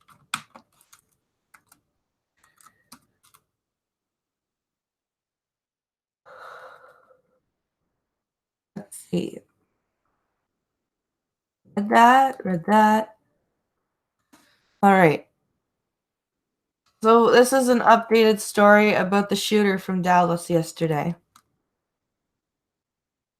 Masked gunman killed in shootout in Dallas at Dallas courthouse. This is posted yesterday, but it was posted after I streamed. So here we go. Dallas, AP, an Army veteran wearing a mask and carrying more than 150 rounds of ammunition for his high-powered rifle was shot dead Monday after he opened fire outside a busy federal courthouse in downtown Dallas, authorities said. He was a vet. Oh, wow. Federal officers killed 22-year-old Brian Isaac Clyde of Fort Worth after he approached an entrance of the Earl Cabell Federal Building and began shooting. Glass panes were shattered in a revolving door during the gunfight, but no one else was seriously hurt. It's a lot of rounds at his disposal, a large powerful weapon at his disposal, FBI agent Matthew DeSarno said. You are currently... Clyde's attack began about 8:40 a.m., and 3 officers from the Federal Protective Service who were stationed at the building confronted him. DeSarno and other officials praised their courage at a news conference. But for the actions for the Federal Protective Service officers, this likely would have been a very deadly incident, DeSarno said. You are currently... That's true. Officials are still trying to determine a motive, but said there was nothing to indicate the presence of any other shooters or threats to the city, DeSarno said. So, I'm guessing he had a mental break. That's what this sounds like. It sounded like he had a mental break and wanted a way out. A bomb squad examined a vehicle associated with the gunman as a precaution and performed controlled explosions, authorities said. 2 loud blasts could be heard. A masked gunman opened fire Monday on a federal courthouse in downtown Dallas before being fatally shot in an exchange of gunfire with federal officers, witnesses and authorities said. June 17th, and I was just praying he couldn't see me, Fox said in an interview aired on NBC Nightly News. Another photograph from Fox showed officers tending to a shirtless man lying on the ground in a parking lot outside the building. The gunman was taken to a hospital, where he was pronounced dead, authorities said. So he was shot on scene.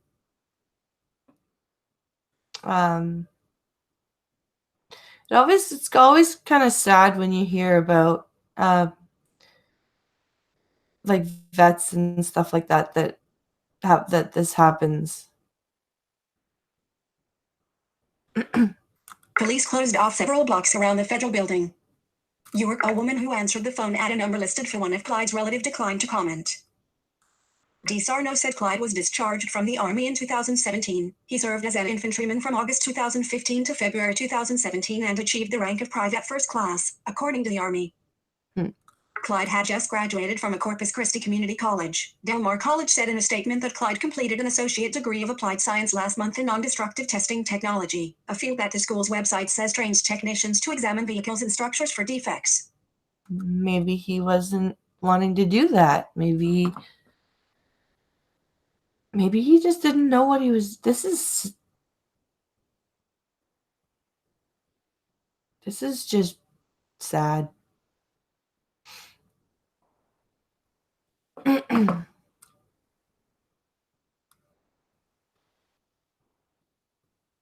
Let's see. The college said he was recognized as an outstanding student at a ceremony in April. Chad Klein, 46, who lives near the courthouse, told the Associated Press that a message was broadcast throughout his building shortly before 9 a.m. announcing that there was an active shooter in the area and that residents should stay inside. You were current. That's scary. Less than half an hour later, another message said there was a potential bomb threat and that residents needed to leave. He, his wife, and their 2 dogs went to a coffee shop.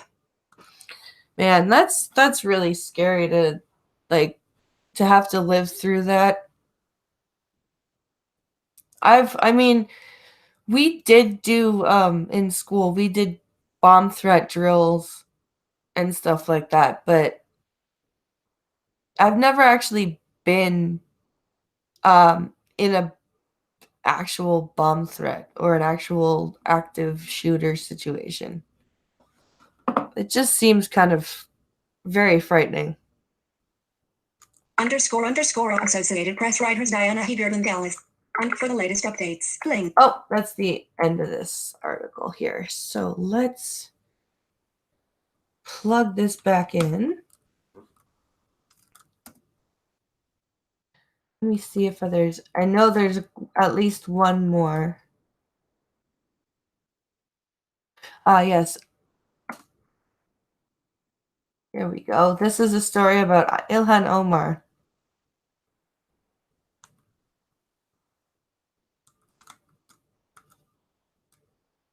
So, Omar calls for U.S. to return to table after report on Iran's uranium threat. Blames Trump, because of course she does.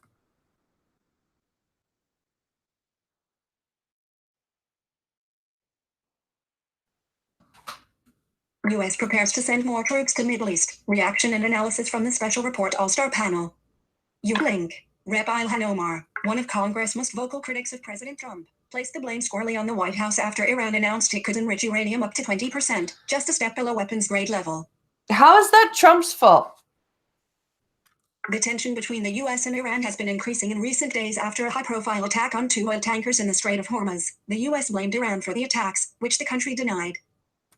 Iran said it would break a limit on uranium stockpiles established by the 2015 agreement with world powers that was intended to restrict the Islamic Republic's nuclear program in exchange for an easing of international sanctions. Omar said, none of this would be happening if Trump didn't back out of the Iran nuclear deal. She said the U.S. should get back to negotiations with Tehran and reinstate the Iran nuclear deal. But it's a bad deal. And Iran won't negotiate a new deal. So what's Trump supposed to do? Force him? Trump. Link. Declared Iran was responsible for the attacks in the Gulf of Oman, pointing to video released by the U.S. Navy that they claimed showed an Iranian vessel removing an unexploded mine. Iran did it, and you know they did it because you saw the boat, Trump said during an interview. Link. On Fox and Friends. Last Friday, they're a nation of terror and they've changed a lot since I've been president, I can tell you. Omar took to Twitter on Monday condemning Trump's decision to pull out of the Iran nuclear deal shortly before the Pentagon. Link. Approved sending 1,000 more troops to the Middle East. In response to the attack. Link. Click here to get the Fox News app. Critics. Link. Slammed.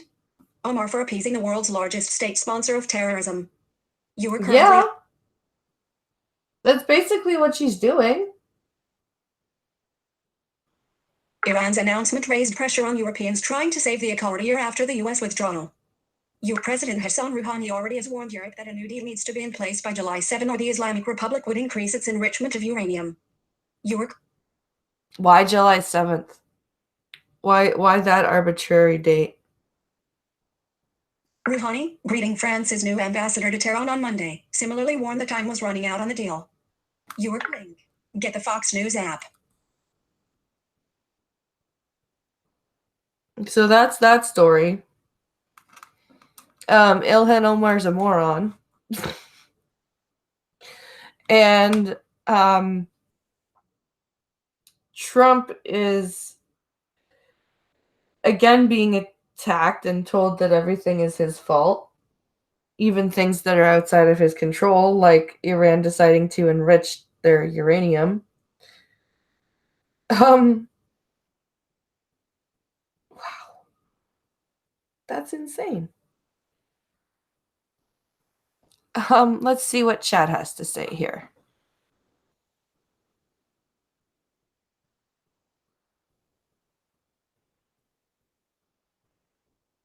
I call bullshit. They would still be doing it. They would just be getting it in the fucking mountains where you wouldn't be able to see it. Yeah.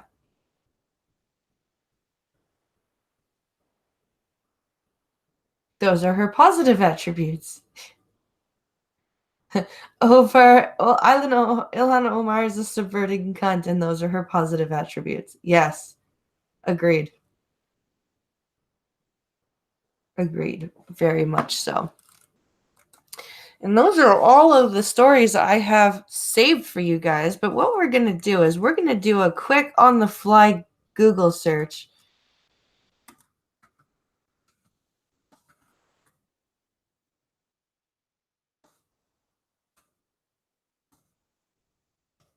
I want to see if there's any blind people in the news today. Because we've got about 15 minutes left. So I'm going to do a quick, fun Google search. See if we can find any silly blindness stuff.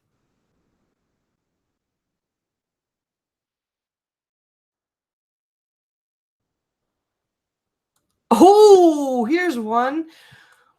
Here's one. It's from CBC as well.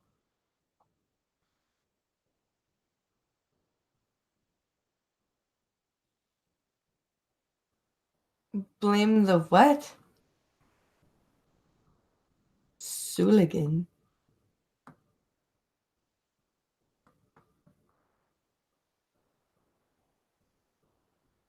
Sullivan. It was the Sullivan. Blame the Sullivan. Okay, so blind man files $1.25 million suit against realtor who allegedly tricked him into selling his home. How do you get tricked into selling your house?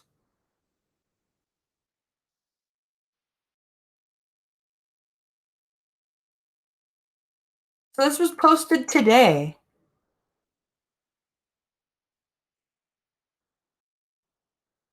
All right, here we go. Let's read about this. A blind man who says a realtor tricked him into selling his Toronto home against his will is taking the dispute to court.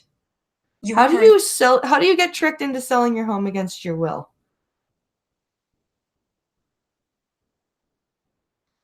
I don't come here for blind news. Oh, wait a second.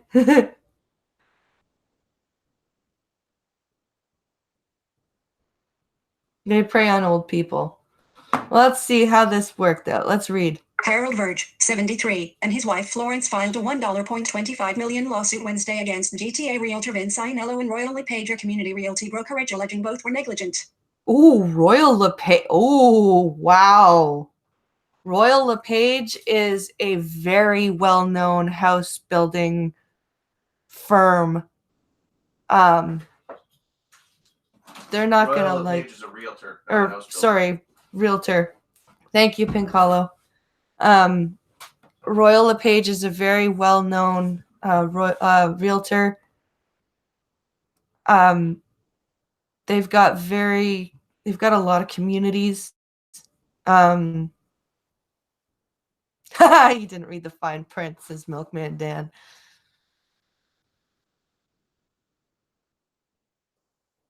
Reverse mortgage loans, Canadian. We do have reverse mortgages up here, so let's see if The that's what statement it of was. claim seeks the statement of claim seeks $1.25 million in general and punitive damages. The allegations have not been tested in court. Okay. Rich, who was born blind, says the sale of his home has left the couple sleepless and distraught over their future. He says they don't have enough money to buy another home. Okay, but how did it happen? The Verges and their lawyer showed CBC Toronto numerous documents leading to the transaction, including the agreement of purchase and sale. List 1 item. Brooklyn and of the couple is now renting a smaller home several kilometers away from their old neighborhood. I think he needs to get his act together, the soft-spoken Verge told CBC News about Ianello in the lawsuit he filed against the realtor. You are currently... For his part, Ianello maintains he acted professionally at all times. I vehemently deny any allegations of negligence or wrongdoing, he stated in an email to CBC News. But what happened? Like, how is he alleging that this happened? So many homes in Vancouver sold before they go to market. Yep. Come for the coffee, stay for the glitches. Yep. Harold and Florence Ridge bought their home at 42 Connaught Avenue in Toronto in 1995. John Babcock / CBC. In April, the Verges moved out of their home. And in April, the Verges moved out of their home at 42 Connaught Ave in the Queen Street East and Greenwood Avenue area after they say it was sold against their will. They had lived there since 1995. But how was it sold against their will? He tricked us. My wife feels the same way, Verge said. Ianello had offered to help the Verges renew their mortgages last December. Oh. Okay, so it was a mortgage renewal. The day after the mortgages were renewed, Ianello allegedly told the Verges they were no longer allowed to own their home.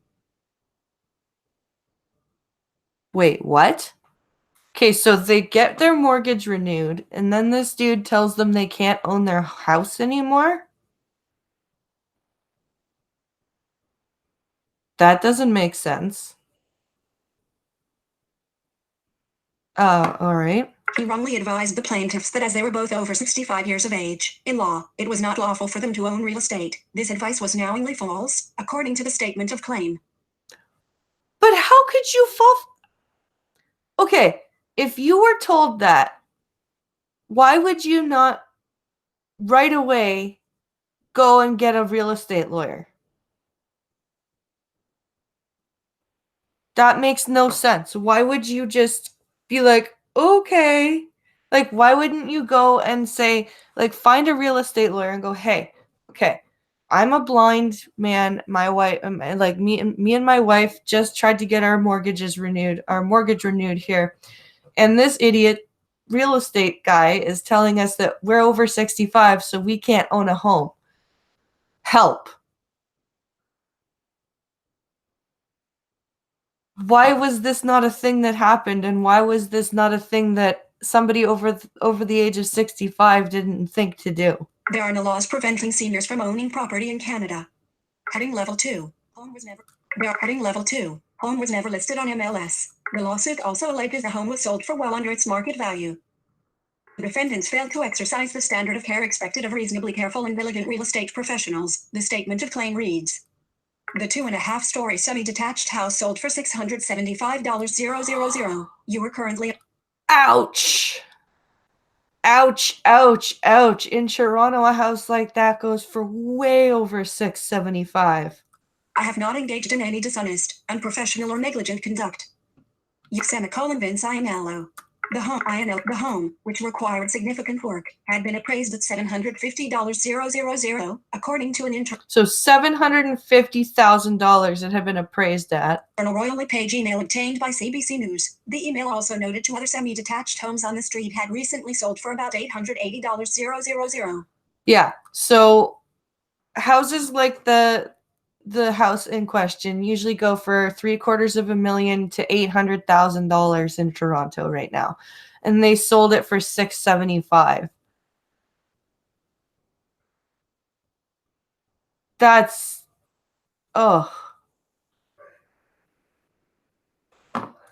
Ianello never listed the property on the multiple listings service, MLS, the online website realtors often use to attract a larger pool of potential buyers. Instead, the statement of claim says, Ianello emailed his fellow agents at the Royal LePager Community Realty brokerage where he worked to let them know the house was available. You are currently... Okay, so he just emailed other real estate people. Okay, I'm starting to feel a little bit more sorry for these people, but they still should have contacted a real estate lawyer for at least a free consultation. And let me tell you, if you play the blind card with some lawyers, they will either give you a deal or pro bono because it'll make them look good. If you play on the lawyer's ego,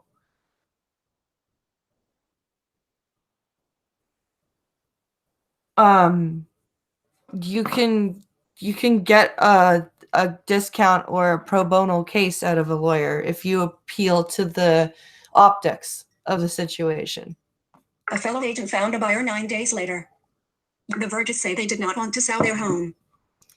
But according to the statement of claim, Ianello and Royal LePager Community Realty advised the plaintiffs to accept the offer to purchase that had been presented to them and wrongfully advised that the offer contained an option in their favor to abort the transaction if they so chose. The offer did not have such a proviso. Vince Ianello no longer works with Royal LePage, according to the real estate firm Figure.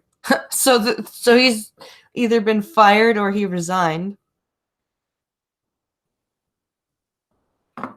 Heading level 2. CBC News has learned Ianello's realtor license is no longer active. Oh, interesting. He is no longer working for Royal LePage, according to spokesperson Sarah Louise Gardner. As of May 27, 2019, Vince Ianello is not registered to trade real estate in Ontario, according to Joseph Richer of RECO, the Real Estate Council of Ontario, the province's licensing body for realtors. Brian Calenda, a lawyer representing Ianello, told CBC News the former realtor's license could soon be reinstated. Okay, but it's not active now, and he's really screwed up. A good lawyer will let you pay on time. Yeah.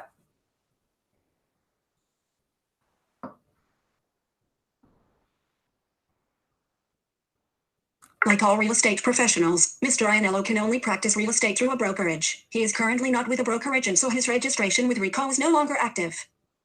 Yeah.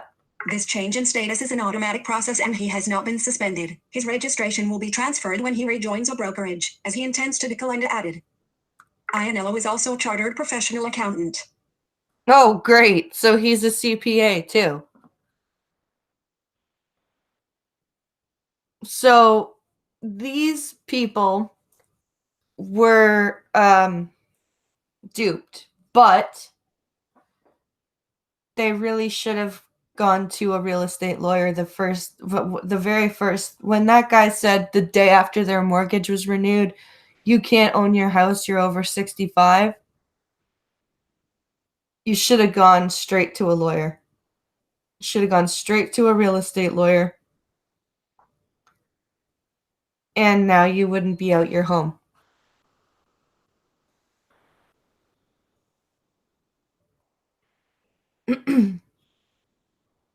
Gotta negotiate.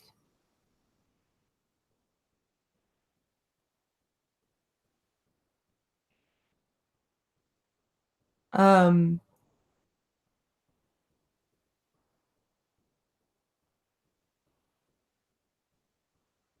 Prob Joe on the wire.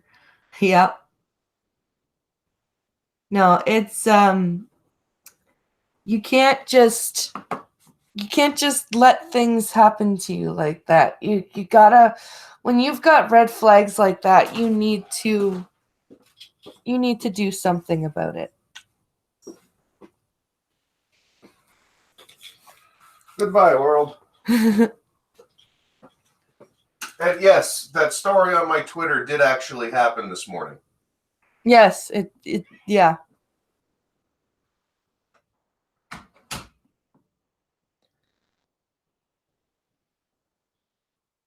There should have been a lawyer present at the signing. That's a good point, Prostate. That's actually a very good point. I didn't think about that.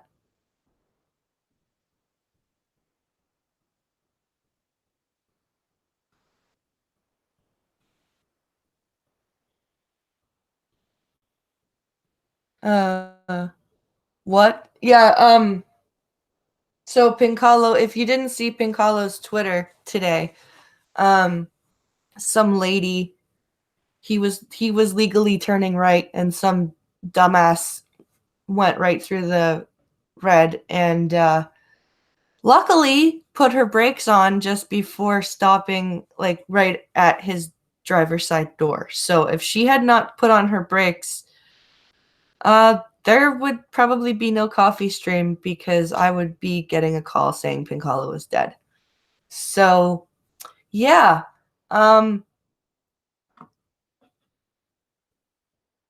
It was, yeah. Um,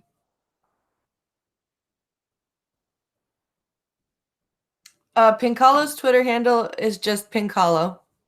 Pincalo. Mine is blind press or blind underscore press. Or no, sorry, it's not blind underscore press. It's blind press, all capitals. So capital blind, capital press. Capital B, capital P. Press X to doubt that she learned anything. Yeah. Apparently she was in tears though. Pincalo says that she was like afterwards she was just kind of crawling along and he stopped to wait for her to catch up and he saw her like in tears and shaking and he's like, well, I hope you learned your lesson.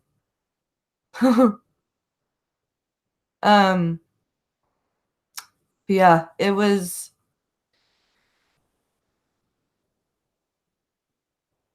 that shit is scary as fuck to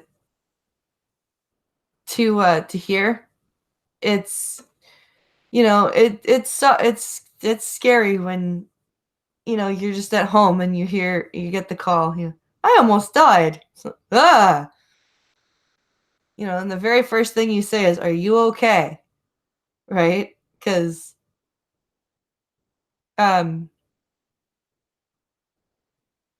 it's not Hammercock, not Hammercock 6969. Oh, irate, you're great. You're so funny. That's too funny.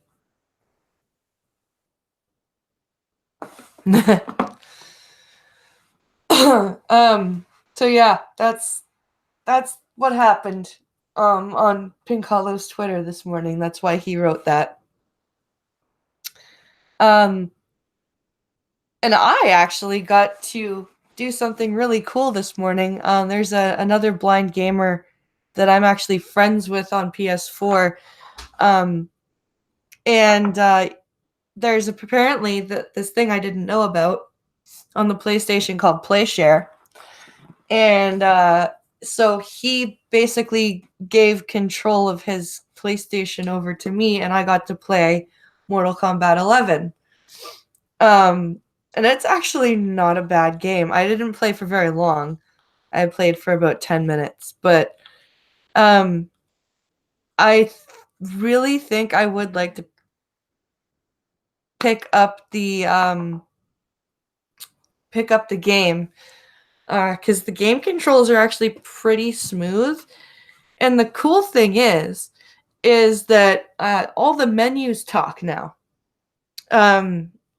which is pretty awesome.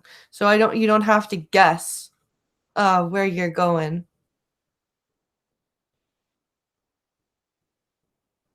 So that was actually pretty fun. The story reminded me of Injustice. Okay. I haven't played Injustice. I wonder if that's a game I could play, actually, because I think that's also a fighting game, isn't it?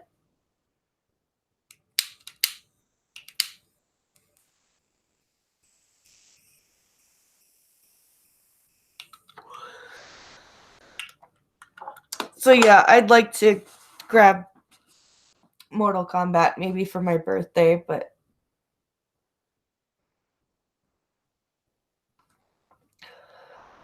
now she was doing 60 and in a bigger car and he was sitting. Yeah, not likely. Yeah.